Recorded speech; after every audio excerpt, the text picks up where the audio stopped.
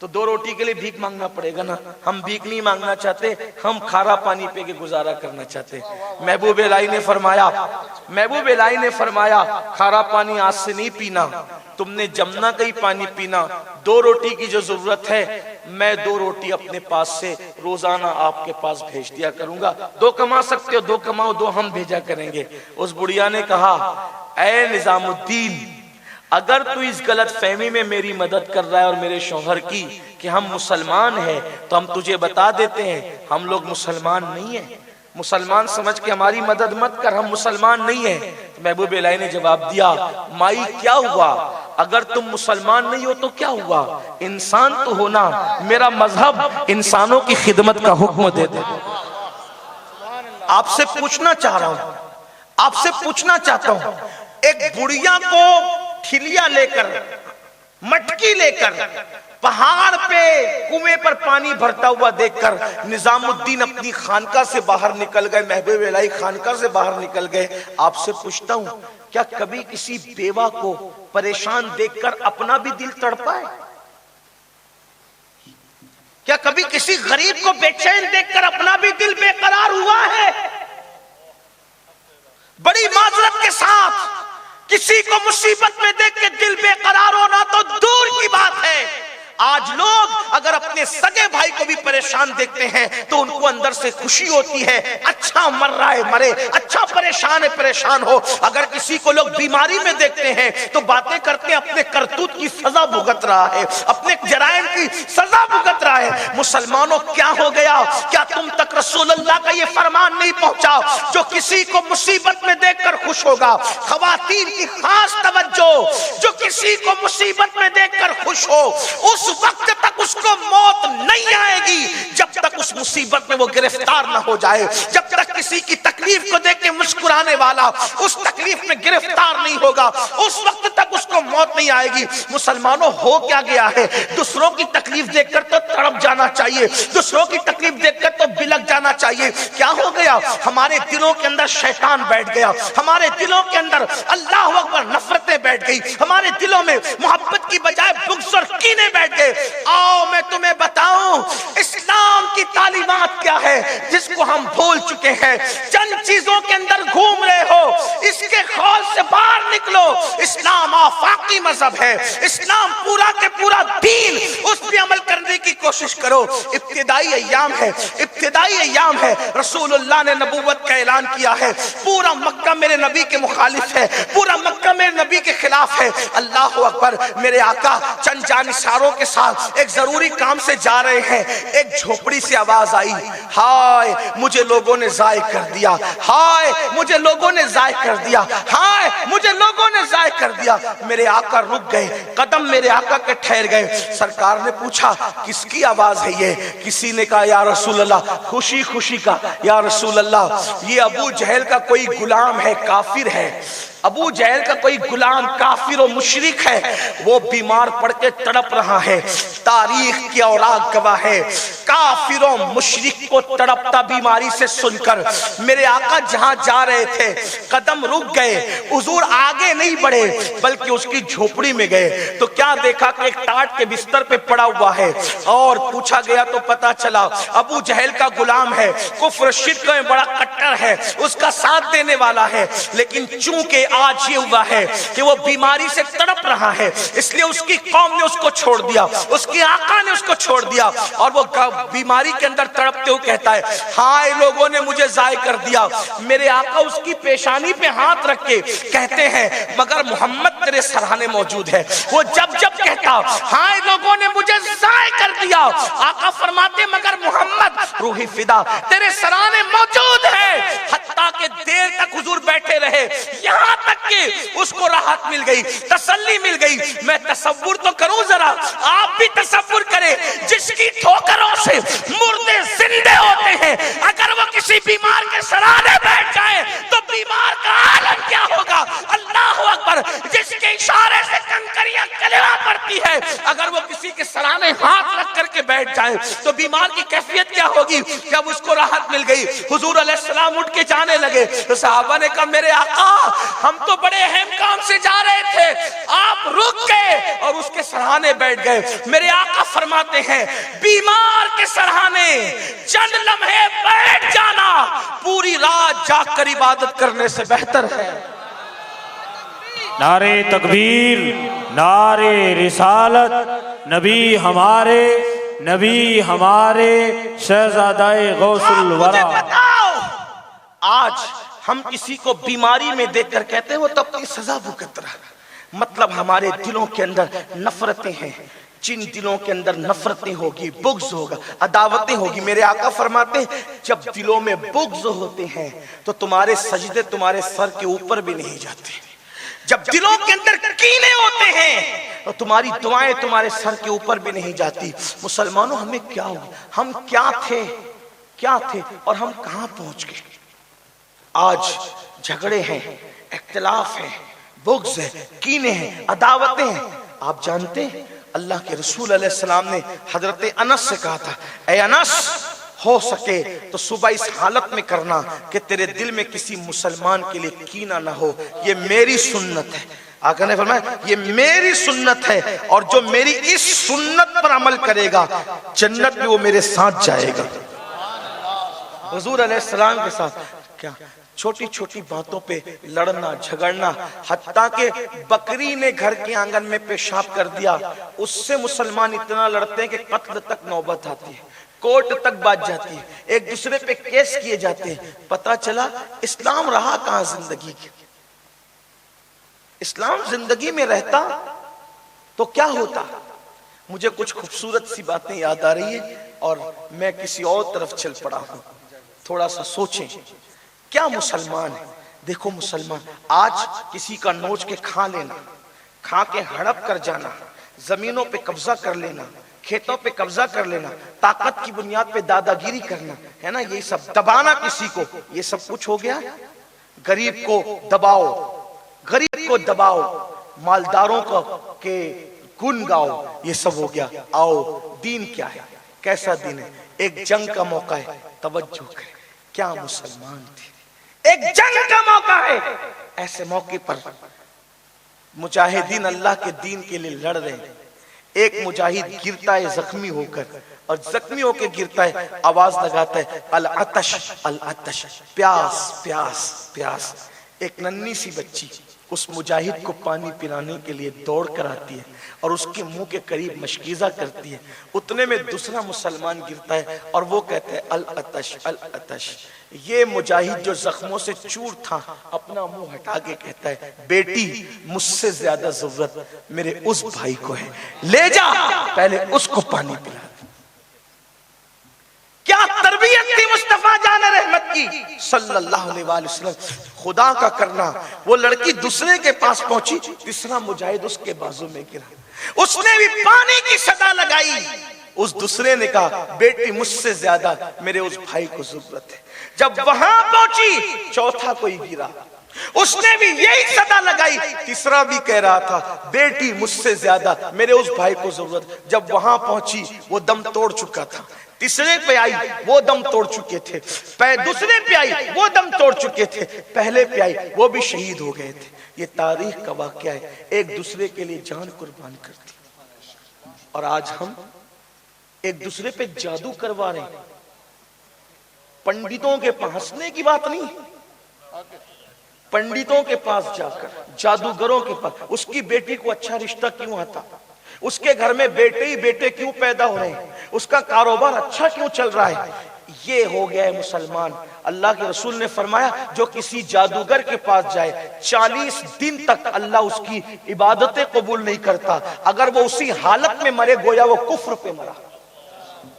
مسلمانوں کیا ہوگی؟ مسلمان تو خوشیاں دینے آیا تھا، آج مسلمان کو کیا ہوگی؟ آؤ ہم کس لیے پیدا ہوئے تھے؟ کسی کا دل خوش کرنے کے لیے۔ اللہ کے یہاں دل خوش کرنے سے بڑی کوئی نہیں، اللہ کے یہاں کسی کا، مسلمان کا نہیں، کسی کا دل خوش کرنے سے بڑی کوئی نہیں۔ کسی کا دل دکھانے سے بڑھ کر کوئی گناہ نہیں. کتے پہ بھی ظلم کرو گے تو اللہ ناراض ہوگا. اللہ نے کتوں پہ بھی ظلم کرنے کی اجازت نہیں دی. خواجہ بندہ نواز گیسو دراز بلند پرواز رضی اللہ تبارک و تعالیٰ عنہ اپنے ملفوظات میں بیان فرماتے ہیں، اللہ نے ایک دور میں ایک پیغمبر کو حکم دیا، اے پیغمبر اس شہر سے جس شہر میں تم رہتے ہو نکل جاؤ، اور اس میں جو سب سے بڑا عابد ہے اس کو کہنا کہ ہم یہ چاہتے ہیں کہ وہ کچھ دنوں کے لیے ایک نچنیا کے گھر رہنے لگے. نچنیا جو ڈانس کرتی ہو، ناچتی ہو. پہلے دور میں فلمیں وغیرہ نہیں ہوتی تھے تو مجرے ہوتے تھے. مجرے کیا ہوتے تھے؟ ناچ گانا ہوتا تھا، لڑکیاں ناچتی تھی گاتی تھی. لوگ ان کو اچھی نظر سے نہیں دیکھتے تھے، ان کو اس خاندان کو لوگ کسبی کہتے تھے اور عورتوں کو کسبن کہتے تھے، ہے نا. اور ان سے رشتے نہیں کرتا تھا کوئی. لوگ ان کے مٹکے کا، اتنے متقی لوگ تھے، لوگ ان کے مٹکوں کا پانی نہیں پیتے. یہ بھی ایک حیرت کی بات ہے، توجہ کریں آپ، عجیب سی بات ہے. لوگ ان کا مجرا دیکھنے جاتے تھے، سب نہیں جاتے تھے، بگڑے ہوئے لوگ جیسے آج کل ان کا مجرا دیکھنے جاتے تھے لیکن ان کے گھر کا پانی نہیں پیتے تھے. اتنی غیرت تو تھی، مجرا دیکھنے گئے لیکن پانی نہیں پیتے، کسبیوں کے گھر کا پانی نہیں پیئیں گے. یہ حال تھا. لیکن آج مسلمانوں کو ہو کیا گیا ہے؟ کل نچنیا کے گھر کا پانی نہیں پیتے تھے اور آج نچنیوں جیسا لباس پہن رہے ہیں. آج نچنیوں جیسا حلیہ بنا رہے ہیں. رسول اللہ نے پوری داڑھی رکھی، کسی نے نہیں رکھنا الا ماشاءاللہ. کس نے نہیں رکھنا؟ جو ربیع الاول کے جلوس میں نعرہ لگائے گا غلامی رسول میں موت بھی قبول ہے، اس نے یہ داڑھی نہیں رکھنا. لیکن اگر خان صاحب نچنیے پرن سے داڑھی بنا لے، ادھر سے کاٹے ادھر سے کاٹے، تو یہ جوان برابر رکھے گا. ہنسنے کی بات نہیں، یہ میرے دل کی تکلیف ہے. یہ کہو کہ ٹوپی پہننا سنت ہے تو شرم آتی ہے، اور اگر خان صاحب نے فلم میں پہن لی، اس نچنیے نے، اس زانی نے جو اسکرین پر آ کر زنا کرتا ہے، تو مسلمان کا جوان بھی ٹوپی پہنے. یعنی رسول اللہ کی سنت میں ٹوپی نہیں پہنا، نچنیے کے طریقے پہ ٹوپی پہنے. ایک دور تھا غربت کی وجہ سے اگر کپڑے پھٹ جاتے تھے تو لوگ ان کپڑوں کو پہن کر کے جو ہے وہ محفلوں میں نہیں جاتے تھے، پیون لگا لیتے تھے یا چھپا کر کے بیٹھ جاتے تھے. لیکن آج کیا دور آ گیا، اللہ اکبر، پیسے 5-5 ہزار دے کر پھٹے پھٹے کپڑے لے کر کے پہن رہے ہیں. کیوں؟ اس لیے کہ ہیرو نے پہنا. نہیں، جس کو ہیرو کہتے ہو وہ ہیرو ہے، وہ تو نچنیا ہے. اصل میں وہ نچنیا ہے. پیشاب کو لاکھ شربت کہتے رہو، کیا نچنیے بھی ہیرو بنتے ہیں؟ نچنیا بھی کبھی ہیرو ہوتا ہے. ارے ہیرو کا مطلب کیا ہوا؟ ہیرے سے ہیرو بنا، ہیرے سے ہیرو بنا. آپ سے پوچھتا ہوں، جو نچنیا ہوگا وہ ہیرو کیسے ہوگا؟ جو زانی ہوگا وہ ہیرو کیسے ہوگا؟ ہمارے ہیرے سے ہیرے لوگ تو یہ ہیرے ہیں، یہ جو قبروں میں سو رہے ہیں، زمین کے اوپر تھے تو لوگوں کو ہدایت تقسیم کرتے تھے، زمین کے اندر چلے گئے ہیں تو آج بھی ہدایت تقسیم کر رہے ہیں. یہ لوگ ہیں سچے ہیرو. ہیرے یہ ہے، چمک والے یہ، ان سے دین کی چمک سیکھو. لیکن ہیرو دے دیا نا اور پھٹے کپڑے پہنے، اس میں سطر دکھ رہا ہے، مانڈیاں دکھ رہی ہے. یہ گھٹنے کا حصہ ناف سے لے کر گھٹنے تک چھپانا حنفیوں کے نزدیک فرض ہے.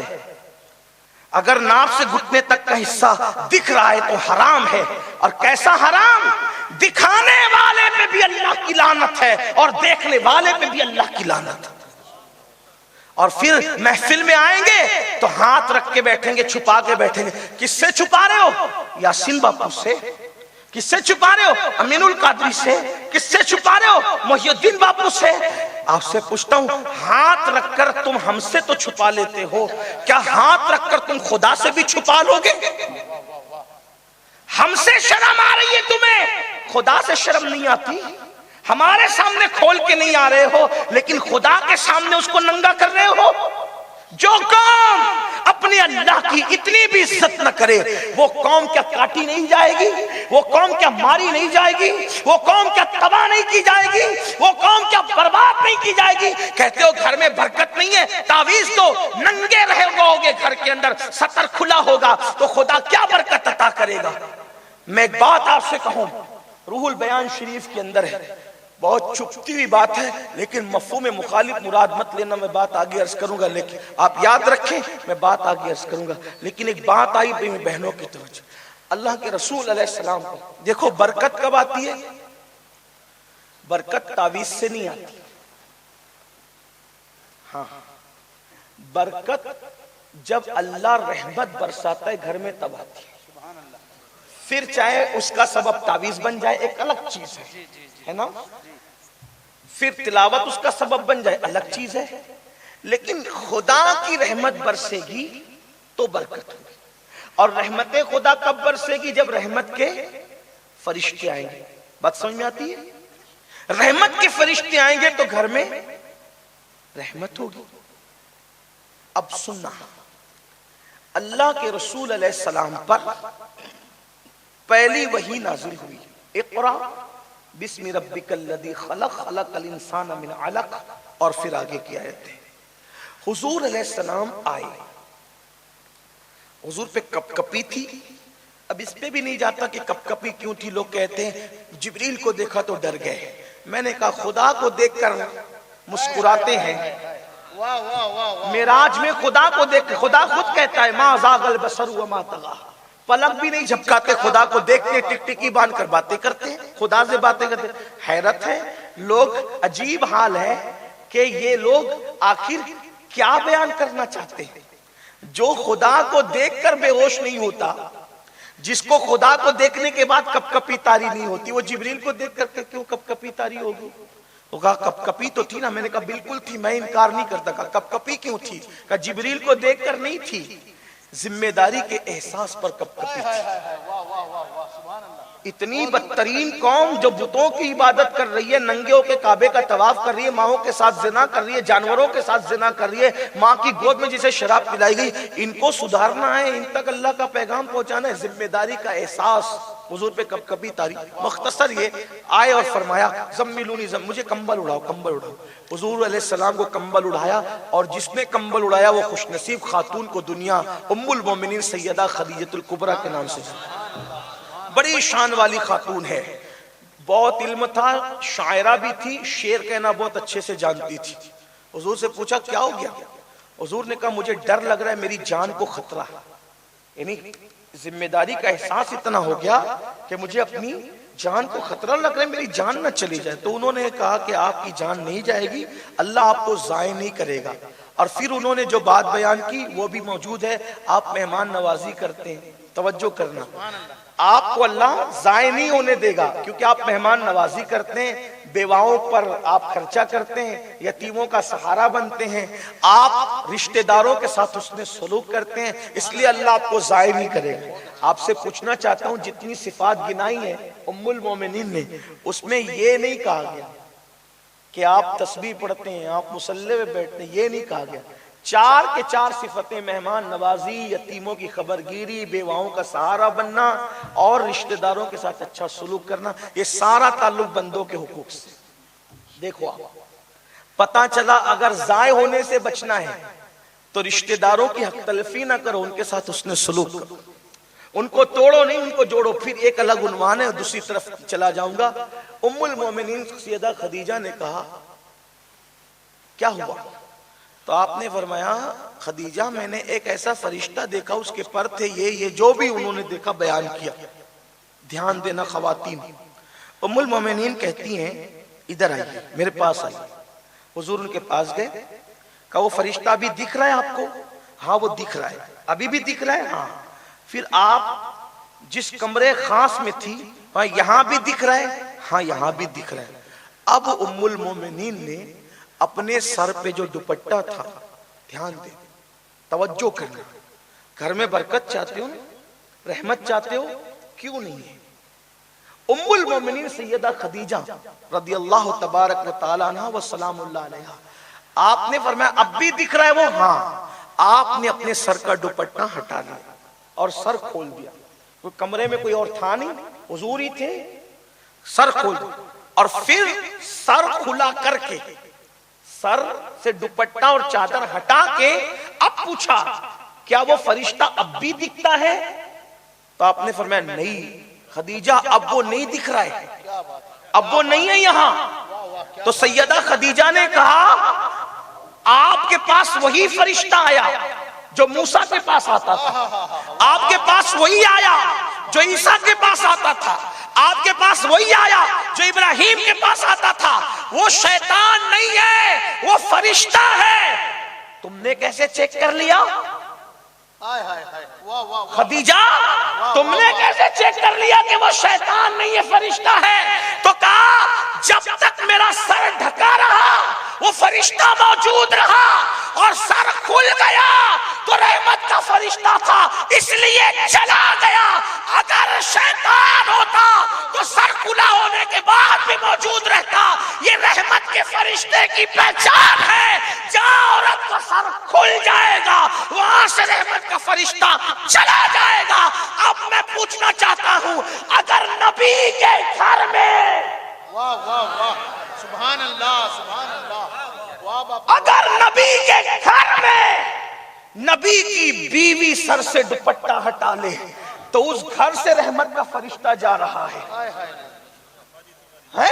آپ سے پوچھنا چاہتا ہوں، اور تم مزارات پہ مٹھی بھر پھول ڈال کر اپنے گھر میں رحمت لانا چاہتے ہو، جبکہ تمہاری بیٹیاں دوپٹوں کے بغیر پھر رہی ہے، تم خود جینس پہن کر کے ننگے ہو، ننگے پھٹی پھٹی پینٹ پہن رہے ہو، گھٹنے دکھ رہے، مانڈیاں دکھ رہی ہے، اور گھروں کے اندر برمنڈے پہن کے چڈیاں پہن کے پھرتے ہو، اور پھر سوچتے ہو گھر میں برکت آئے۔ میں بہت محنت کر رہا ہوں، کما رہا ہوں، کیسے برکت آئے گی؟ ارے سر سے دوپٹہ ہٹے تو جبریل وہاں سے چلے جاتے ہیں، رحمت کا فرشتہ وہاں سے چلا جاتا ہے۔ تو جو قوم ننگی ہو اس کے گھر میں رحمت کے فرشتے کیسے؟ آپ مجھے بتائیے ہم کہاں ہیں؟ یہ بات میں اور ایک بات مجھے اور یاد آئی، اللہ اکبر، جب حضرت ابراہیم علیہ السلام کو آگ میں ڈالا جا رہا تھا، کہاں ڈالا جا رہا تھا؟ آگ میں۔ یہ پورے پروسیجر میں شیطان انسان کی شکل میں آ کے ان کو گائیڈ کر رہا تھا۔ ابراہیم علیہ السلام کو جب آگ میں ڈالا جا رہا تھا تو منجنیق کے ذریعے سے، وہ منجنیق تھی، کیا بولتے اس کو، گوپھن ہے، ہاں گوپھن، گلو، تو گوپھن اس میں نہیں ابھی پتھر رکھ کر کے اس کو کیلے توڑے جاتے ہیں، پتھر کی جگہ ابراہیم علیہ السلام کو رکھا تھا اور رسہ کھینچ رہے تھے، رسہ، تو رسہ کھینچ کر چھوڑنا تھا اور رسہ کھینچتا ہی نہیں تھا۔ کیوں؟ اس لیے کہ فرشتے آ گئے تھے، تو نمرودی ادھر سے کھینچتے تھے، فرشتے ادھر سے، تو کھینچ نہیں پاتا، فرشتوں کی طاقت کیا کیسے کھینچے گا؟ شیطان انسان کی شکل میں ہے، کہا کچھ عورتوں کو بلاؤ، توجہ کرنا میری بہنوں کی خاص طور، شیطان نے کیا کہا؟ کچھ عورتوں کو بلاؤ، یہاں عورتوں کو بلاؤ، عورتوں کو بلایا اور کہا ان کے دوپٹے چھین لو، عورتوں کو بغیر دوپٹے کر دو، ان کے سر ننگے کر دو۔ اب یہاں بھئی اتنی طاقت لگا رہے ہیں لیکن کام نہیں ہو رہا ہے، اور وہاں بلایا کس کو جا رہے ہیں؟ عورتوں کو، اور ان کا سر کیا جا رہا ہے ننگا، سر ننگا ہوا، فوراً وہ رسہ کھچ گیا۔ رسہ کیوں کھچ گیا پتا ہے؟ ادھر سے جو کھینچ رہے تھے وہ رحمت کے فرشتے تھے، ادھر جیسے عورتوں نے سر کھولا وہ رحمت کے فرشتے چلے گئے۔ آپ سے پوچھتا ہوں، ابراہیم جیسا پیغمبر موجود ہو اور وہاں عورتیں سر ننگا کر لے تو وہاں سے رحمت کے فرشتے چلے جاتے ہیں۔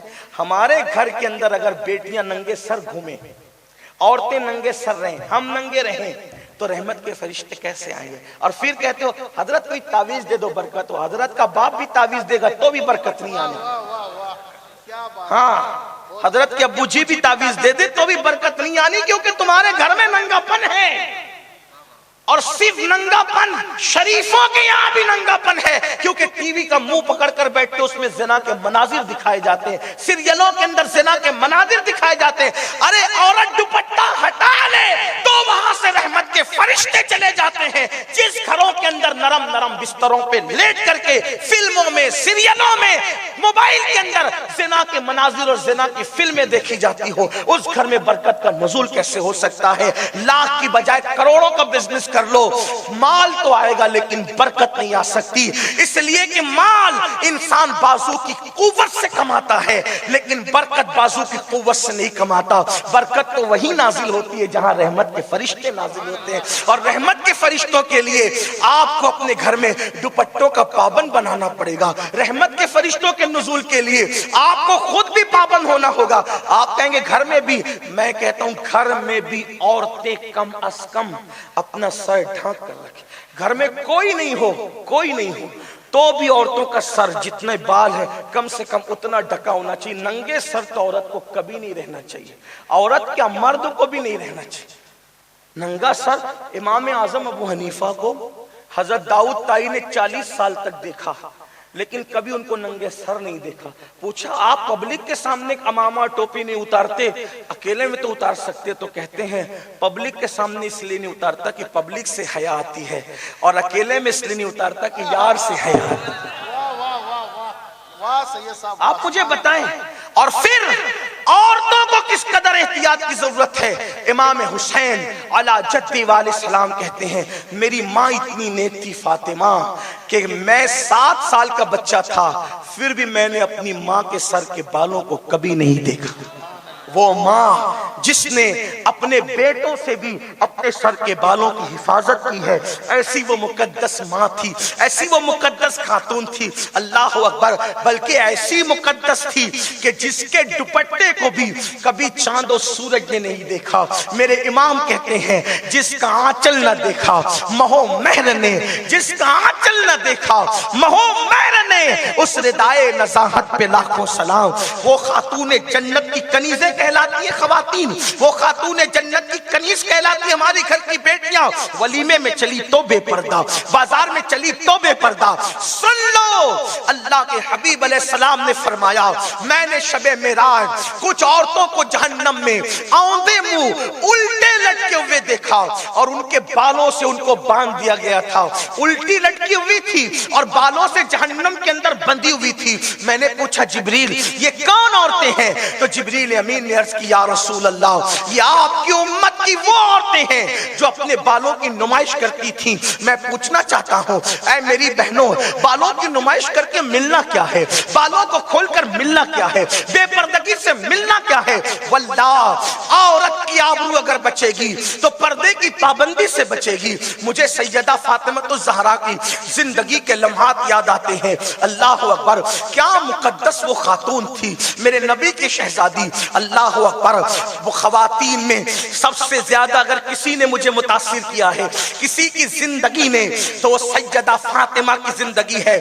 واللہ میں کیا اور میری اوقات کیا, مفکر ملت قلندر لاہوری اقبال جیسا شخص جب فاطمہ الزہرا کی زندگی کو پڑھتا ہے تو یہ کہنے پہ مجبور ہو جاتا ہے اے سیدہ فاطمہ اگر میرے پیروں میں شریعت مطہرہ کی زنجیر نہ ہوتی تو میں کیا کرتا؟ ساری دنیا قبلے کی طرف سجدہ کرتی, میں مزار فاطمہ کی طرف سجدہ کرتا. لیکن شریعت کی زنجیر نے روک رکھا ہے. اللہ اکبر. کیا وہ مقدس خاتون ہے. اللہ اللہ. وصال کا وقت ہے, وصال کا وقت ہے. بچوں کی فکر نہیں, شوہر کی فکر نہیں, کسی اور کی فکر نہیں. فکر کس چیز کی ہے؟ فکر اس بات کی ہے کہ جیتے جی میرے جسم کو کسی نے نہیں دیکھا تو موت کے بعد بھی میرے جسم پر کسی کی نظر نہ پڑے. مولائے کائنات کو کہتی علی میرا جنازہ رات کو اٹھانا تاکہ رات کے اندھیرے میں فاطمہ کے جنازے پر کسی کی نظر پڑنے نہ پائے. میں پوچھنا چاہتا ہوں جو بعد وصال بھی اپنے جنازے کی پردے کی فکر کرے, اور آج مسلمانوں کی بیٹیاں موبائل پر مردوں سے بات کریں. اچھا آوارہ لوگوں کے سامنے بے حجاب اور بے نقاب بیٹھیں گے, مولوی صاحبہ نے پردہ کر لو, پیر صاحبہ نے پردہ کر. کیوں بھائی؟ چلیں اچھی بات ہے, اتنا تو ادب رکھا مولوی کا پیر کا, لیکن شریفوں کے سامنے پردے میں ہو اور بدماش جو تمہیں پاپ کی نظر سے دیکھتے ہیں.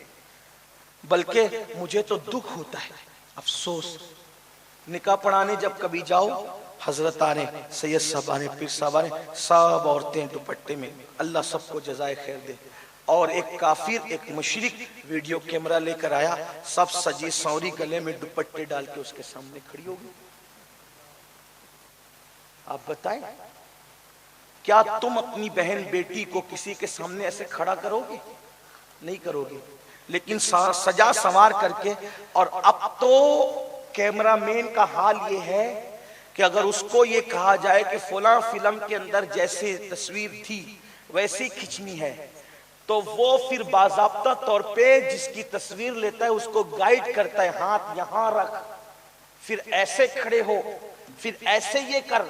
اور جب نہیں آتا کرتے تو پھر وہ باضابطہ طور پہ ہاتھ لگا کر کے ہاتھ کو کہاں سے کہاں رکھتا ہے. کہاں گئی مسلمانوں کی غیرت؟ لوگ کہتے ہیں میری بیٹی پہ کسی نے نظر اٹھائی تو اس کی آنکھ نکال دوں گا. او بے شرمو، کوئی آنکھ کیا اٹھائے؟ اس نے تو شوہر کے ہاتھ لگانے سے پہلے تیرے گھر کی دلہن کو کہاں کہاں چھوا. اور اس کا ہم کیا کریں؟ ویڈیو گرافی کروا. کیا فائدہ ہے اس کا؟ فائدہ کیا؟ جس دن بنتی ہے اس دن کے بعد سے لے کر کے ہمیشہ وہ پڑی رہتی ہے. اس کا فائدہ کیا ہے؟ مسلمانوں کہاں ہو؟ دین کے ساتھ کھلواڑ کرو گے کہیں پناہ نہیں ملے گی. دین کے ساتھ کھلواڑ کرو گے رسول اللہ کا دل دکھاؤ گے کہیں سکون نہیں، نہ زمین کے اوپر نہ زمین کے اندر. بات دور نکل گئی. میں عرض یہ کر رہا تھا کہ اس دور میں مجرے ہوتے تھے، گانے ہوتے تھے، ناچ ہوتا. لوگ اتنے بغیرت تھے کہ مجرا سننے جاتے تھے مگر وہاں کا پانی نہیں پیتے. اور اللہ کے نبی پر وحی آئی، اے نبی آپ شہر چھوڑ دو. لیکن جو یہاں کا سب سے بڑا عبادت گزار بندہ ہے اس کو کہو کہ اس نے کچھ دن نچنیا کے گھر جا کے رہے، کیونکہ نبی نہیں رہ سکتے، نبی تو شان نبوت ہے نا. ان کو نہیں بھیجا، ان کو کہا آپ شہر چھوڑ دیں. اور اس عابد کو کہا، اس اللہ والے کو، کہ تم نے نچنیا کے گھر رہنا ہے چند دن تک. وہ نبی گئے. بھئی دیکھو اللہ کا حکم سنانے آیا ہوں کہ اللہ نے کہا کہ تم نے وہ نچنیا جو ہے نا اس کے گھر جا کے چند دن تک رہنا ہے، اپنے گھر میں نہیں رہنا. کہا کیوں؟ کہ یہ گھر، یہ پورا شہر جل جائے گا. توجہ کی، یہ شہر پورا جل جائے گا، جل کے خاکستر ہو جائے گا. اچھا ٹھیک ہے. انہوں نے مسلح اٹھایا، کندھے پہ ڈالا. نبی کا حکم تھا، اللہ کا حکم پہنچایا. وہ گئے، دستک دی. نچنیا نے ارے حضرت آپ؟ وہ کہا کہ نظر جھکائے، کہاں چند دن آپ کے گھر رہنا. حضرت یہاں تو مجرے ہوتے ہیں، ایک آتا ہے ایک جاتا ہے، آپ یہاں؟ کہا بھئی دیکھو میں پردہ کر لیتا ہوں، ادھر بیٹھتا ہوں، تمہارا کام تم جانا. کیونکہ وہ جانتے تھے کسی نے آنا ہی نہیں ہے، شہر ہی تو جلنے والا ہے. پردہ ڈال دیا گیا. وہ اپنا مصلی بچھا کے عبادت میں مصروف. آگ وہ آسمان سے برسی، پورا شہر جل گیا، سب جل گئے. بچا کون؟ وہ نچنیا کا گھر، ایک اکیلی نچنیا کا گھر. سب کے گھر جل گئے. ایک پاپی عورت کا گھر بچا ہے، باقی سب کے گھر جل گئے. سارے نیک متقی پرہیزگار سب جو دکھاوے گئے، سب ہو گیا ختم معاملہ. جب کئی دن تک گھر جل جلا کر کے سب ختم ہو گئے، نبی واپس آئے. یہ صاحب باہر نکلے تو نبی نے پوچھا، اللہ ایک عابد، ایک نچنیا اور ایک تیرا نبی بچا. عابد تو عبادت کرتا رہا، یہ نچنیا کا کیا کمال ہے؟ اور اسی کا گھر بچا، اسی کا ایک کا گھر بچا، باقی سب جل گئے، سب ختم ہو گئے. کیوں سب کو جلا دیا؟ اب جواب سنو. جواب آتا ہے، اے نبی ایک کتا آیا اس بستی میں اور اس کتے کو خجلے کی بیماری تھی، خارش کی بیماری. بستی کے لوگوں نے کتا دیکھا تو اس کو ڈنڈے سے مار مار کے بستی کے باہر کیا تک اس کے پیر توڑ دیے. کتا چیختا چلاتا اس نچنیا کے گھر کے پاس پہنچا تو نچنیا نے کتا دیکھ کر کہا، افسوس ہے بستی والوں پر، یہ تو دیکھا کتا ہے، یہ کیوں نہیں دیکھا کہ اللہ کی مخلوق ہے. یہ تو دیکھا کتا ہے، یہ کیوں نہیں دیکھا کہ اللہ کی مخلوق ہے. اس پہ پٹی باندھی، کتے کو کھلایا پلایا، حتیٰ کہ کتا اچھا ہو کر کے چلا گیا. پوری بستی سے اس لیے ہم ناراض تھے کہ اس نے کتے پہ ظلم کیا، اور اس نچنیا سے اس لیے راضی تھے کہ اس کے سارے گناہ معاف کر دیے کیونکہ اس نے کتے کے ساتھ ہمدردی. پوری بستی جلا دی گئی ایک کتے پہ ظلم کی وجہ سے. اب پوچھتا ہوں کتے کے ساتھ ظلم کریں تو پوری بستی جل جاتی ہے. جو اپنے بھائی پہ ظلم کرے, جو اپنی ماں پہ ظلم کرے, جو اپنی بیوی پہ ظلم کرے, چھوٹی چھوٹی بات پر ایک دوسرے کے ساتھ لڑائی جھگڑے کرے, انجام کیا ہوگا؟ اصل تعلیمات اسلام کی ہم نے فراموش کر دی. آخری بات عرض کروں, اب بات مکمل کر لوں, کہ اللہ کے یہاں دل خوش کرنے سے بڑی کوئی نیکی نہیں اور دل دکھانے سے بڑا کوئی گناہ نہیں. اگر ہو سکے تو زندگی میں یہ طے کر لو کہ کسی کا دل نہیں دکھائیں, دل نہیں توڑیں. ہاں لیکن شریعت کا اور دین کا معاملہ آئے گا تو پھر کسی کی پرواہ نہیں کی جائے گی, لیکن اپنی ذاتی وجہ سے کسی کا دل نہیں توڑیں, دل نہیں دکھائیں. اس کے لیے بڑی سے بڑی قربانی دینی پڑے. صوفیہ فرماتے ہیں کسی بھی بندے کی الٹی گنتی اس وقت شروع ہوتی ہے جب وہ کسی کا دل توڑتا ہے. دل توڑنے سے پہلے کسی کی الٹی گنتی شروع نہیں ہوتی. اس سلسلے میں مجھے ایک بہت خوبصورت سی بات جو میں نے کئی مقام پر بیان کیا مجھے یاد آتی ہے, اور بہت پرانے وقت سے میں اس کا تذکرہ کر رہا ہوں. ہمارے مرشدوں میں, ہمارے مرشدوں کے مرشدوں میں ایک بہت بڑی شخصیت ہے حضرت سیدنا امام حسن بصری رضی اللہ تعالیٰ عنہ. امام حسن بصری ایک سفر میں ہے, کہیں جا رہے ہیں, راستے میں ایک بہشتی ملتا ہے. بہشتی سمجھتے ہیں نا, بہشتی پانی بیچنے والے کو بہشتی کہتے ہیں. ٹھیک, بہشتی سے آنکھیں چار ہوئی. اس نے کہا اللہ جو میرا پانی لے تو اس پہ رحمت فرما, کیونکہ صبح سے میرا پانی کسی نے خریدا نہیں اور میں خالی ہاتھ کیسے جاؤں, گھر جاؤں گا تو بچوں کو دوں گا کیا. امام حسن بصری نے پیسے دیے, پانی لیا اور پانی لے کر پینے لگے. تو کسی مرید نے کہا حضرت آپ کا روزہ یاد نہیں, آپ کو آپ کا روزہ نہیں یاد آپ کو؟ تو حضرت امام حسن بصری فرماتے ہیں بیٹا روزہ تو یاد ہے لیکن پی کر کے روزہ توڑ رہا ہوں. کیوں؟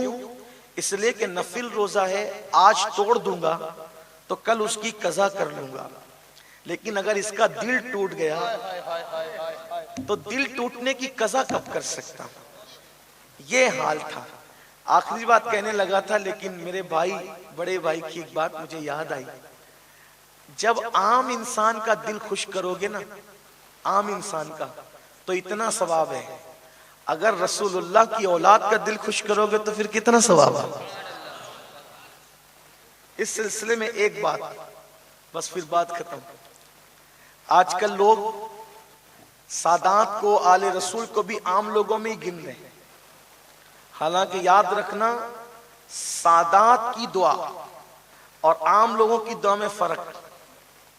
جب سادات دعا کرتے ہیں تو اس کی تائید کے لیے علی و فاطمہ کھڑے ہوتے ہیں. ہاں بڑی بات. سادات کا دل دکھانے سے سیدہ فاطمہ کا دل دکھ, اور وہ ناراض ہو تو اللہ ناراض ہو. حضرت سیدنا عبداللہ ابن مبارک کہتے ہیں, عبداللہ ابن مبارک بہت بڑی شخصیت ہے, اتنی بڑی ہستی ہے یہ کہ امام اعظم کہا کرتے تھے اگر قیامت کے دن اللہ مجھ سے پوچھے گا کہ نعمان تو میرے لیے کیا لایا ہے تو میں عبداللہ ابن مبارک کو پیش کر دوں گا. یہ عبداللہ ابن مبارک رضی اللہ تعالیٰ فرماتے ہیں, وہ خود بیان کرتے ہیں, راوی وہ ہیں کہ کچھ بزرگان دین حج کو جا رہے تھے تو میرے دل میں بھی شوق جاگا کہ میں بھی حج کر لوں. اب میں حج کرنے کے لیے جب قافلہ جانے والا تھا تو 500 دینار میرے پاس میں نے نکال لی حج کے لیے. 500 دینار مطلب دینار کہتے ہیں سونے کے سکوں کو. 500 سونے کے سکے تھے اور حج کو جانا تھا. چونکہ حج اس دور میں لوگ پیدل کرتے تھے, کھچروں پہ سواریوں پہ کرتے تھے, فلائٹیں نہیں تھی, اتنی سہولیات نہیں تھی, لوگ پیدل جاتے تھے, گھوڑوں پہ کھچروں پہ جاتے تھے, اور جاتے تھے تو کفن ساتھ لے جاتے تھے. آندھی طوفان آتی تھی تو ریت میں دب کے وہیں مر جاتے تھے. بڑے عجیب اس دور کے حج تھے, عجیب سفر تھے. آج تو ایسا ہے کہ لوگ ایئرپورٹ سے پہنچا کے گھر نہیں پہنچتے اور حاجی جدہ پہنچ جاتا ہے. بہت اللہ نے آسانی کا دور رکھا ہے.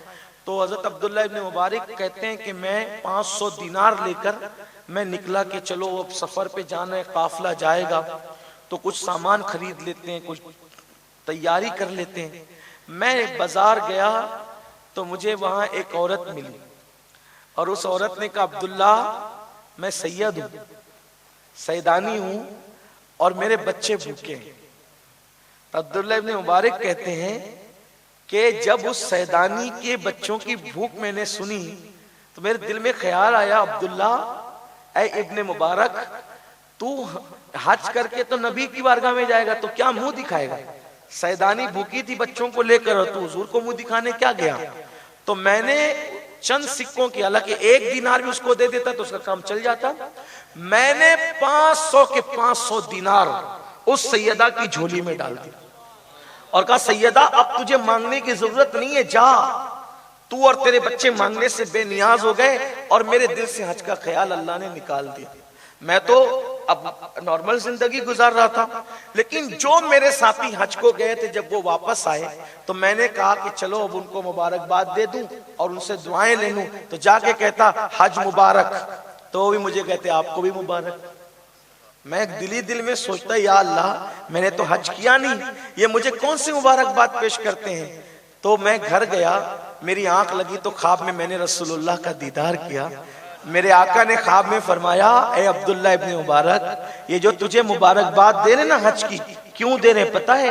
کہ تو نے میری اولاد میں سے ایک سیدہ کی مدد کی اپنا حج روک کر کے, تو اللہ نے تیرا ہم شکل ایک فرشتہ پیدا کر دیا ہے, اور اب وہ قیامت تک تیری طرف سے حج کرتا رہے گا.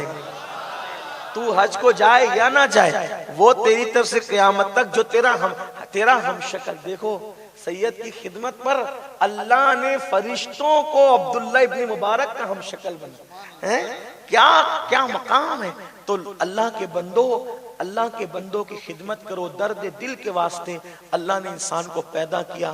ماں باپ کا دل مت توڑو, بھائیوں کا دل مت توڑو, دوستوں کا دل مت توڑو, بہنوں کا دل مت توڑو, حتیٰ کہ اپنے جانور پالو تو جانور کے کھانے پانی کا, ان کے آرام کا, ان کی راحتوں کا خیال کرو.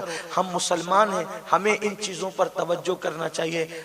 بولنے کی بہت سی باتیں ہیں, لیکن اپنا وقت مکمل ہونے پر میں اپنی بات مکمل کرتا ہوں یہ کہتے ہوئے کہ سچا مسلمان وہی ہے جس کے دل میں رحمت للعالمین کی رحمت کا حصہ موجود ہے.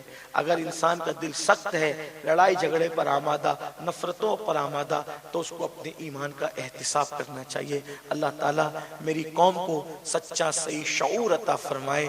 اور آپ کہیں گے آخری پر آخری بات, ایک آخری بات کر کے بات ختم کر دوں. جی ایک آخری بات عرض کر دوں, آخری پہ آخری ہو رہے, لیکن بھائی کی طرف سے اشارہ ہو رہا ہے, ہمارے باپوں کی طرف سے, تو بات بڑھ رہی ہے. ایک بزرگ, ایک ولی کی ملاقات ایک شیطان سے مسجد کے دروازے پہ. ولی لوگ بھی بڑے ہوشیار ہوتے ہیں. کیسے ہوشیار؟ شیطان دکھا تو کہا رک, ایک بات کرنی. کیا بات کرنی؟ مجھے ایسا طریقہ بتا کہ میں تیرے جیسا بنوں. ولی نے کس سے کہا؟ مجھے بھی شیطان بننا ہے. شیطان کیا کرنا پڑے گا؟ شیطان نے کرے تیرا بھلا ہو, مجھے جو ملا کبھی کسی نے یہ نہیں مانگا جو تو مانگ رہا ہے. شیطان بننا چاہتا ہے, کہ نہیں مجھے تو بننا ہی ہے تیرے جیسا, بتا کیا طریقہ ہے. اس نے کہا چھوڑ یہ سب معاملے مت پڑھ. کہا نہیں مجھے بتا, ضد کی تیرے جیسا بننا ہے. شیطان نے کہا اگر میرے جیسا بننا ہے تو 2 کام کر, ایک تو جھوٹی قسمیں کھایا کر, اور ایک تو نماز مت پڑھا کر. جو نماز نہیں پڑھے گا اور جھوٹی قسم کھائے گا وہ شیطان بن جائے گا. تب انہوں نے کہا اللہ کی قسم, بہت بڑا ہتھیار میرے ہاتھ میں آ گیا. جب جھوٹی قسم کھانے سے اور نماز چھوڑنے سے انسان شیطان بنتا ہے, اللہ کی قسم جان دوں گا لیکن آج کے بعد کبھی جھوٹی قسم نہیں کھاؤں گا, اور مر جاؤں گا لیکن کبھی نماز نہیں چھوڑوں گا. تو شیطان نے غصے میں آگے کہا تو نے دھوکہ دے کر مجھ سے نصیحت حاصل کی, ایسا بندہ مجھے کوئی آج تک نہیں ملا. اب میں بھی اللہ کی قسم کھاتا ہوں, میں ایسی سچی بات کبھی کسی کو نہیں بتاؤں گا. آپ اندازہ فرمائے جھوٹی قسم اور بے نمازی پن انسان کو شیطان بناتا ہے. آج بتاؤ اپنی زندگی میں نماز ہے؟ کیا بن رہے ہیں ہم, کیا بن رہے ہیں؟ اور پھر یہی شیطان اللہ کے رسول علیہ السلام فرماتے ہیں جو دو قوموں میں آپس میں لڑائے گا، جو دو قوموں کو آپس میں لڑائے گا، آقا فرماتے ہیں وہ انسان کی نہیں بلکہ وہ شیطان کی اولاد ہے۔ حضور نے اس کو شیطان کی ذریت فرمایا۔ آج چھوٹی چھوٹی بات پہ لڑتے بھی لڑاتے بھی، مسلمانوں کا اتحاد کل جتنا ضروری تھا اس سے زیادہ آج ضروری ہے۔ برادری کی بنیاد پہ، سلسلے کی بنیاد پہ، اداروں کی بنیاد پہ، تنظیموں کی بنیاد پہ نہ لڑو۔ اللہ نے ہمیں ایک آدم سے پیدا کیا، کوئی گورے کو کسی کالے پر، کسی کالے کو کسی گورے پر، کسی عربی کو کسی اجمی پر، کسی اجمی کو کسی عربی پر، کوئی فضیلت نہیں سوائے یہ کہ ان اکرمکم عند اللہ اتقاکم۔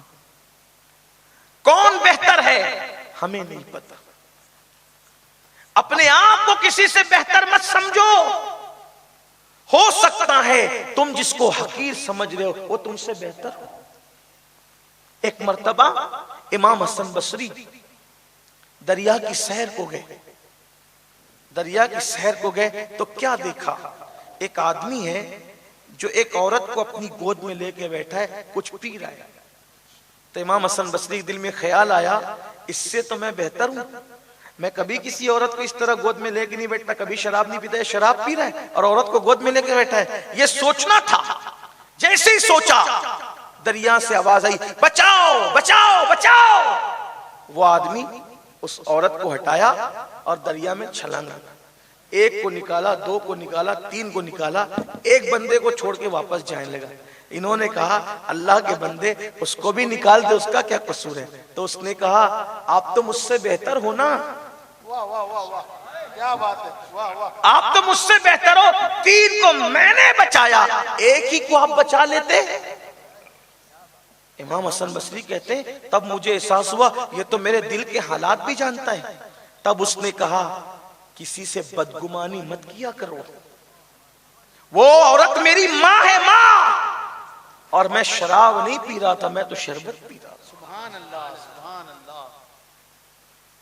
تو کسی سے بدگمانی کرنے کی بنیاد پہ اختلافات ہوتے ہیں، لڑائی ہوتی ہے۔ صلح کرنے والے بنو، ملنے والے بنو، ملانے والے بنو، اختلاف پیدا کرنے والے مت بنو۔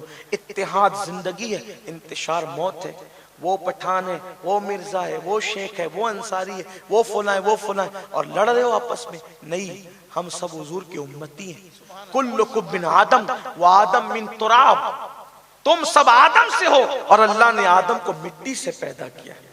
آپس میں اتحاد رکھو، مسلمان مسلمان سے مل کے رہو، مومن مومن سے مل کے رہے، عاشق رسول عاشق رسول سے مل کے رہے، آپس میں متحد رہو، اس لیے کہ ایک ہو کر بن سکتے ہو خورشید مبین، ورنہ ان بکھرے ہوئے تاروں سے کیا بات بنے۔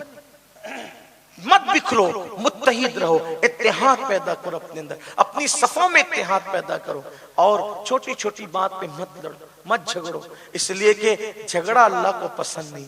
کیا بتاؤں، یہ شب قدر، یہ شب قدر، یہ شب قدر، اللہ اکبر، حضور کو حکم ہوا جاؤ تاریخ بتا دو، شب قدر کی تاریخ کیا ہے۔ دو صحابی آپس میں لڑ رہے تھے، حضور باہر آئے، لڑتا دیکھا، فرمایا اللہ نے مجھے تاریخ بتا دی تھی اور بتانے کا حکم دیا تھا، لیکن میرے ذہن سے اٹھا لی، کیوں؟ کیونکہ تم میں کے دو لوگ آپس میں لڑ رہے تھے۔ صحابی اگر آپس میں لڑ رہے ہیں، توجہ کرو، روئے زمین کی سب سے بہترین مخلوق انبیاء کے بعد صحابی ہے نا، مگر لڑ رہے تھے تو ہوا کیا؟ تاریخ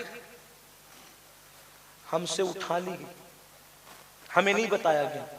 جب صحابہ کی آپس کی نوک جھوک سے یہ حادثہ ہو سکتا ہے تو ہم تو گنہگار لوگ، پاپی لوگ ہیں۔ لیکن یہ تو ایک عبرت کی بات ہوگی، لیکن دوسری فضیلت کی بات، ان صحابہ کا لڑنا بھی رحمت ہوا، کیونکہ وہ صحابی ہیں، ہے نا۔ کیسے رحمت ہوا؟ اگر تاریخ بتا دی جاتی، جیسے ہم شب برات کی تاریخ معلوم ہے، ایک ہی رات عبادت کرتے لوگ، لیکن اٹھا لی گئی تو اس کو ڈھونڈنے کے لیے لوگ ایک رات نہیں بلکہ 5 رات عبادت کرتے ہیں۔ یہ بھی ایک چیز ہے، لیکن حقیقت توجہ فرمائیں، اس لیے لڑو نہیں، جس گھر میں میاں بیوی کا جھگڑا ہوتا ہے 40 دن تک اس گھر میں رحمت کے فرشتے نہیں آتے. بیوی سے مت لڑا کرو, انہیں مارا مت کرو. آقا فرماتے ہیں جو اپنی بیوی کو مارے اللہ کی اس پہ لعنت ہو. حضور نے اپنے دشمن پہ لعنت نہیں فرمائی, جنہوں نے رسول اللہ کے دندان شہید کیے ان پہ لعنت نہیں کی, لیکن جس نے بیوی کو مارا حضور نے اس پہ لعنت فرمائی. اس لیے متحد رہو, اتحاد. اور کبھی ایک چیز آپ سے کہتا ہوں, اتحاد پیدا کرنے کا آسان طریقہ کیا طریقہ ہے؟ آسان طریقہ. لوگوں سے اپنا حق مانگنے کی بجائے لوگوں کو اس کے حقوق ادا کرتے رہو. آپ کا کبھی کسی سے جھگڑا ہو ہی نہیں سکتا. مطلب کیا؟ آسان سے سمجھاؤں. یہ کرسی ہے, ایک ہی کرسی, ٹھیک. اگر ہم ایک کرسی پر ہم 3 لوگ ہیں, باپو کہے میں بیٹھوں گا اور میں کہوں میں بیٹھوں گا, پیر صاحب کہے میں بیٹھوں گا, ہونا کیا ہے؟ کیا ہوگا؟ جھگڑا. لیکن اگر میں بیٹھنے کی بجائے ہم یہ کہیں نہیں آپ بیٹھیے, نہیں آپ بیٹھیے, نہیں آپ بیٹھیے, جھگڑا نہیں ہوگا, محبت بڑھے گی, ہے نا. تم لوگوں سے اپنا حق مانگنے کی بجائے لوگوں کو عطا کرو. مانگنے والا ذلیل ہوتا ہے, دینے والا محبوب ہوتا ہے. اسی لیے آپ دیکھو جتنے ولی تمہیں ملیں گے کوئی مانگنے والا نہیں ملے گا, ہر ولی تمہیں دینے والا ملے گا. ہر ولی کو دیکھ لو, ہر ولی تمہیں غریب نواز دینے والے, غوث پاک دینے والے, صابر پاک دینے والے, محبوب الہی دینے والے, بختیار کاکی دینے والے. ہر ولی لٹانے والا ہوتا ہے ولی, لوٹنے والا نہیں ہوتا. اس لیے اپنا حق مت مانگو, لوگوں کو حق دیتے رہو, نوازتے رہو, عطا کرتے رہو. بلکہ میرے نبی بھی تو دینے ہی کے لیے آئے تھے. اسی لیے تو میرے امام کہتے ہیں کون دیتا ہے دینے کو منہ چاہیے, دینے والا ہے سچا ہمارا نبی. حضور نے کبھی کسی سے کچھ مانگا نہیں. تو اس لیے اتحاد کے ساتھ رہو, اتفاق کے ساتھ رہو, ایک دوسرے سے صلح کرو. اگر کوئی ناراض ہو جائے نا اس کو خود ہی منایا کرو, اس کی بھی برکت ہے. باتیں بند مت کرو, خود منایا کرو. ایک مرتبہ امام حسن اور امام حسین میں اختلاف ہوا, بچپنے میں تھے, 3 دن ہو گئے, بات چیت بند تھی, تیسرا دن ختم ہونے والا. آقا فرماتے ہیں اگر بات چیت بند بھی ہو جائے 3 دن سے زیادہ بند نہیں کرنا. تم 3 دن سے زیادہ بند کرو گے بات چیت آپس میں تو تمہاری عبادتیں قبول ہونا ہی بند ہو گئی. ٹھیک, 3 دن کی اجازت ہے, بلکہ اجازت سے مراد ہے کہ آخری اینڈ 3 دن ہے, بات تو بند کرنی ہی نہیں چاہیے. لیکن اگر ایسے حالات پیدا ہو گئے تو 3 دن سے زیادہ کی اجازت نہیں. 3 دن ہو گئے, امام حسین نے امام حسن کو خط لکھا, بھیا سرکار نے 3 دن سے زیادہ بات بند کرنے کے لیے منع فرمایا ہے, لیکن یہ بھی کہا جو پہلے بات شروع کرے گا وہ پہلے جنت میں جائے گا. میں پہلے شروع کر سکتا تھا لیکن چھوٹا ہوں نا تم سے, تو چاہتا ہوں کہ پہلے آپ جنت میں جائیں, اس لیے پہلے آپ آ کر مجھ سے بات شروع کریں. یہ ہوتی بات. اس لیے میرے بھائیوں ایک دوسرے سے خود ہی دیکھو, معافی مانگنے والا کبھی چھوٹا نہیں ہوتا, معاف کرنے والا کبھی چھوٹا نہیں ہوتا. باپ کا قاتل بھی, توجہ آپ کی, باپ کا قاتل بھی اگر معافی مانگنے کے لیے آ جائے تو مسلمان کا یہ حق بنتا ہے کہ اس کو معاف کر دے. بات آخری ہو رہی تھی, لیکن اس پہ ایک روایت پڑھوں آپ کے سامنے, پڑھ سکتا ہوں؟ آؤ دیکھو. اللہ اکبر. مورخ نے لکھا ہے, پتہ نہیں مورخ نے کہاں تک انصاف کیا ہے, لیکن فتح مکہ کے دن اللہ کے رسول نے فرمایا یہ لوگ جہاں نظر آئے ان کو وہیں قتل کر دو. حضور نے کہا, کیونکہ ان لوگوں نے ایسے کام ہی کیے تھے. ان میں سے ایک نام تھا وحشی. وحشی ایک چھوٹے قد کا, سیاہ رنگ کا, چھوٹی چھوٹی آنکھیں, لال لال, ایک حبشی غلام تھا اور اس کا نشانہ بڑا تیز تھا. اس نے حضرت امیر حمزہ کو شہید کیا. اور امیر حمزہ کون؟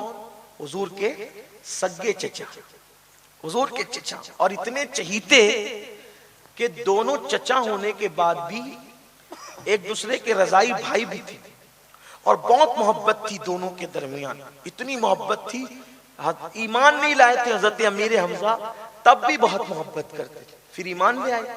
بلکہ ایمان لانے کا واقعہ بھی محبت ہی بنا. کیا محبت بنا؟ ایک مرتبہ حضور کعبے کے پاس کھڑے ہو کے عبادت کر رہے تھے, امیر حمزہ گئے ہوئے تھے شکار کے لیے. شکار بہت پسند تھا، شکار کرنا، گئے تھے شکار. اچھا جب شکار کر کے آتے تھے نا تو آگے رکھ کے لاتے تھے سینہ تان کے کہ میں کتنا شکار لاتا ہوں.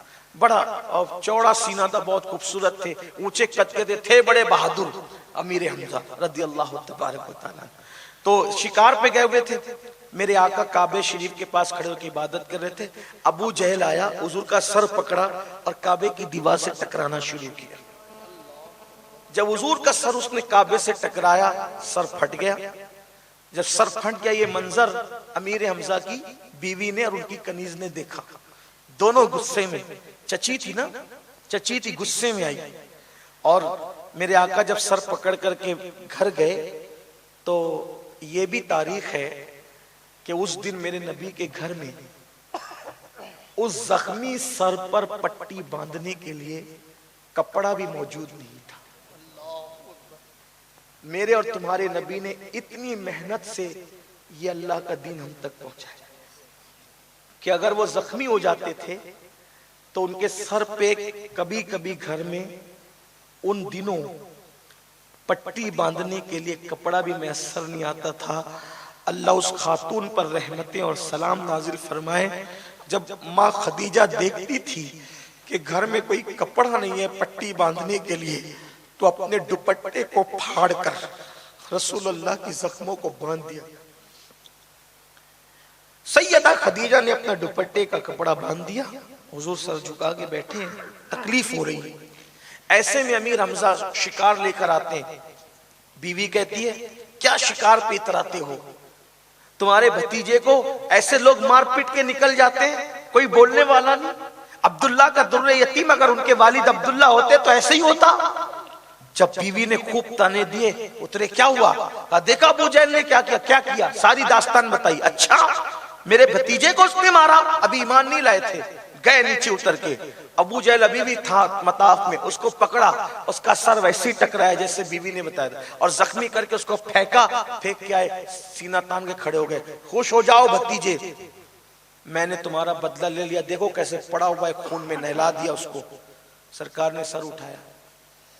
چچا کیا کیا؟ کہا میں نے ابو جہل سے بدلہ لیا تیرا. چچا میں بدلہ لینے پہ خوش نہیں ہوتا. پھر مجھے ابو جہل کے بدلہ لینے پہ خوشی نہیں. اگر مجھ سے محبت کرتے ہو، میری خوشی چاہتے ہو تو کلمہ پڑھ کے مسلمان ہو جاؤ. ٹھیک ہے، اگر تمہاری خوشی اسی میں پڑھتا ہوں لا الہ الا اللہ محمد رسول اللہ، مسلمان ہو. اسلام لیا. جس دن اسلام لایا اس دن کمر ٹوٹ گئی کفر کی. وہ تو سب پریشان ہو گئے مکے والے. پھر بہت خدمت کی حضور، بہت خدمت کی. تو امیر حمزہ کو شہید کیا تھا کس نے؟ وحشی. تو حضور نے فرمایا وحشی جہاں دکھے اس کو قتل کر دینا. کیوں؟ شہید کیا. شہید کرنے کے بعد انگلیاں کاٹی. کچھ عورتوں نے انگلیاں جو کٹی ہوئی تھی، ہونٹ کاٹے، کان کاٹے، اس کو سوئی کے ذریعے سے ایک رسی میں پرویا. کچھ عورتوں نے اس کا ہار بنایا، اس کے بازو بند بنائے، پیر میں ڈالے. یہ سب کیا امیر حمزہ کی لاش. حتیٰ کہ ایک عورت نے، خاتون نے، ایک عورت نے سینہ چیرا اور سینہ چیر کر کلیجہ نکالا اور کلیجہ نکال کر کے کچا چبایا اس کو. حضرت امیر حضور کے چچا جان. پھر بعد میں ان میں سے بہت سے ایمان لے آئے اور جو ایمان لائے ان پہ کوئی بات نہیں کرتے. حضور نے معاف کر دیا. ہم کون ہوتے حساب کتاب کرنے والے؟ لیکن مکے کے فتح ہونے کے دن سرکار نے کہا وحشی جہاں دکھے اس کو قتل کرو. جس خاتون نے کلیجہ چبایا تھا اس کے لیے بھی کہ اس کو بھی قتل کرو. پھر اور بھی بہت سی باتیں. میں وہ فتح مکہ بیان نہیں کر رہا ہوں، لیکن یہ بھی کہتا ہوں اگر ان کے نام پتہ چل جائیں اور وہ مسلمان ہو گئے ہوں تو ان کی بے ادبی نہیں کرنا، اس کا خیال کرنا. سرکار نے کہا وحشی جہاں دکھے اس کو قتل کر دیں. اس گویا کہ وحشی کا نام بلیک لسٹ میں تھا. کسی نے کہا وحشی آج مکے پہ محمد الرسول اللہ کی حکومت ہے، وہ فاتح بن کر آئے اور تو نے ان کے چچا کو قتل کیا ہے. وحشی مکے چھوڑ کے بھاگ جا کیونکہ تیرا نام بلیک لسٹ میں کہ جہاں وحشی دکھے قتل کرو. وحشی نے کہا ایسی بات ہے، ٹھیک ہے، تو میں ان کے غلاموں کے ہاتھوں سے کیوں قتل ہوں؟ پھر میں انہی کے ہاتھوں سے قتل نہ ہو جاؤں؟ اس لیے کہ عرب کا دستور تھا کوئی بڑا آدمی کسی کو مارے تو بھی بڑی فخر، کوئی بڑے آدمی کو مارے تو بھی فخر کرتے تھے، کوئی بڑا آدمی مارے تو بھی فخر کرتے تھے. ایسے ان کے ہاتھ سے قتل نہ ہو جاؤں. حضور علیہ السلام بیٹھے ہوئے وحشی گیا, ابھی تک حضور علیہ السلام نے وحشی کو دیکھا نہیں تھا. وحشی گیا, کھڑا ہو گیا اور کہا اے محمد روحی فدا صلی اللہ علیہ وسلم, کیا مجھے آپ معاف نہیں کر سکتے؟ کیا کہا؟ آپ مجھے معاف نہیں کر سکتے؟ سرکار نے نظریں اٹھائی, کون ہے تو؟ میں وحشی ہوں, حمزہ کا قاتل.